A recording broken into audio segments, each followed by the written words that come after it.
If collective intelligence is on your radar and you want to help any group of people produce their highest impact by facilitating a shared intelligence-generating experience, I invite you to reflect on the questions and considerations I'm about to outline here.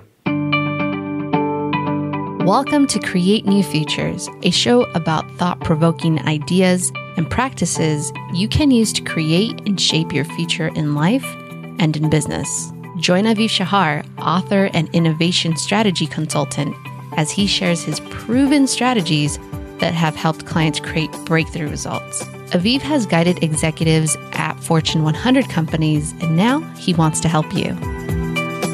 This is Aviv with a new episode of Create New Futures, and this one is titled Collective Intelligence 2, Mapping the Terrain of Collectives. A colleague recently asked me a question. What have you learned about helping a group of very smart people unleash the capacity to access their collective intelligence? My initial response was that the inquiry is important and that approaching collective intelligence as a general concept is incomplete and unsatisfying and therefore often leads to uninspiring results. If collective intelligence is on your radar and you want to help any group of people produce their highest impact by facilitating a shared intelligence-generating experience, I invite you to reflect on the questions and considerations I'm about to outline here. For example, you may be asking, what is collective intelligence? And how do I facilitate the generation of collective intelligence with a leadership team or with any group of people? I propose that we come at this inquiry through a series of reflections, which will allow us to enter the territory from the back door. Let me explain. I started guiding groups in the youth movement in the kibbutz in Israel at age 15.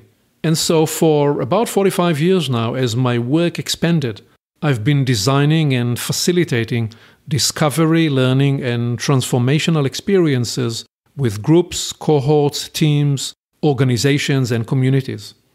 When I add to the hours of the group engagement specifically, the even greater portion of the meditative and contemplative methods I have used to design, prepare, and develop process pathways for many of these events, workshops, and retreats, I've no way of telling if I'm in the 40 or 50,000 hours of work or even more.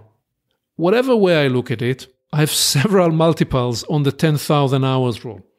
But even more important than the number of hours invested in these activities is the intentional focus I brought to them, developing process pathways to help individuals and groups transform by creating breakthroughs has become first nature to me. When I'm not helping others develop and transform, I usually am working on my own development. That's how I am wired, and that pattern has shaped my life's work. Around the age of 15, I made a surprising discovery one evening. I was leading a trust-building activity with a group of 16 boys and girls 3 years younger than me on the dunes near a beach that was halfway between Tel Aviv and Netanya. After the trust-building practice, we came together in a circle to talk about the experience.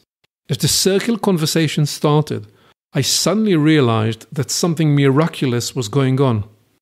I was able to feel the current moving through the group, and I knew who was going to speak next and what was the tone that he or she would bring forward to the conversation. I also felt where the current stopped, and I found that by asking a simple question, I enabled that person to share what he or she wanted to say. It was as though some unknown internal capability came alive on its own. Since then, through my work with groups and teams on a professional level, I've honed my listening practices and skills, intuitions, flow-generating techniques, and behavioral modalities through experimentation and with the help of many very smart and experienced practitioners. Some of my client teams have even asked directly if there are psychic dimensions to our work together, because they said, I seem to be able to channel the collective intelligence. The truth is, I simply have worked very hard on paying attention. Now, having suggested that collective intelligence as a general idea is incomplete and unsatisfying, I propose to address each concept, that is collective and intelligence, separately before bringing them back together. And so right now, in this episode, I will offer 3 lenses to help you map the terrain of collectives. We will get to mapping the intelligence terrain on a future episode. Okay, so let's talk about the terrain of collectives. There are different collectives that operate in diverse ways. If you rush towards the attractive prospect of collective intelligence without first taking time to understand and appreciate the unique attributes of the collective you're approaching, you're likely to miss the mark. Here then are 3 lenses you can apply to categorize and define a given situation so you can devise an appropriate approach and design and apply the necessary facilitation methods. The first lens is about content. Collectives can be defined by content, which may or may not be domain-specific. For example, the groups of teachers, entrepreneurs, business executives, coaches, healers, and futurists I've worked with over the years each brought to the table domain-specific inquiries. I also have worked with groups whose propulsion was one of open inquiry that arises spontaneously. And so avoiding a one-size-fits-all approach is important. Embracing and centering the exploration on the content inquiry may or may not be central to the endeavor. For example, the process facilitation for a group of teachers may not be relevant for a group of business executives. So the guidance of the content lens is that often the what shapes part of the how. Lens 2, the character. This collective dimension describes the character, dynamics, and/or formation stage of the group's development. For example, do the group members represent an ad hoc collection of individuals, a loosely associated network, an intentional community, or a team with a shared mission and mutual accountability, or even a higher, more defined contractual arrangement?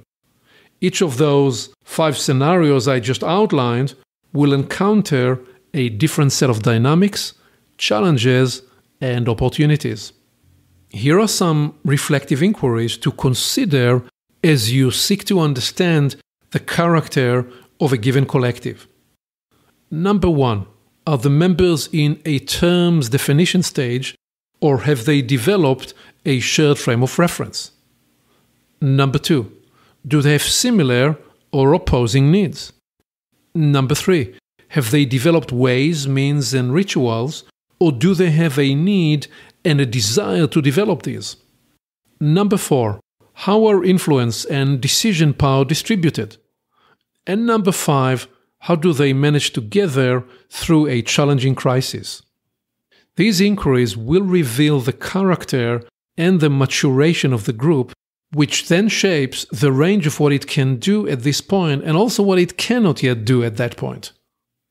Okay, so let's look at the third lens. The third lens is cause, which often is the first to actually be considered, because we will often ask, what is the cause that brings this group together? What is the intent or purpose of the endeavor, the meeting, the offsite, the workshop, or the project we are leading? What do they aspire to do, to achieve, to become? For example, are they trying to develop intelligence about solving a global problem, say in education or health policy? Or do they want to create a coherent business strategy? Or is this more a situation where individuals are seeking to facilitate personal discovery and insight and the acceleration and the liberation of their personal growth? For example, there is a difference, a big important difference between being propelled by an inquiry of a community envisioning its next evolution when the cause is inward to the community versus serving an outside cause that the group is compelled to address. And then further, is this a collective endeavor about growth and improving services and experience, or is it about survival? These inquiries are truly very critical and very important because by creating the energy and the intensity of the endeavor, the propelling cause shapes what can and cannot be approached. In the pursuit of generating collective intelligence, these are the three lenses to help you delineate the different collectives in which you may be involved. Everywhere you look today, near and far, you see organizations under stress. Small, large, and global systems are undergoing a leadership and efficacy crisis, and multiple organizational and operational challenges. As I outlined in my letter to my granddaughter Talia, the breakdowns are symptoms of a civilizational phase shift. Systems large and small are seeking desperately to engage the collective intelligence of the system by developing and applying a new operating system. And what we propose here is that a good place to begin is to appreciate the nature of the collective system and to outline its needs and opportunities by applying these three lenses: the content lens, the character lens, and the cause lens, as you develop the appropriate approach to promoting collective awareness, wisdom, and intelligence. Thank you for listening. Aviv always encourages his clients to identify the one or two ideas they can move forward into action immediately. What will you capture and apply today? You can always begin with a small action and then build momentum over time. When you move forward from an idea to action, you get immediate ROI, return on the time you invested, and return of learning. And then the learning cycle builds the success propulsion. One more thing. You can reach Aviv directly by phone and email to discover how he can help you create a new future for your business and organization. Creating your new future can begin today.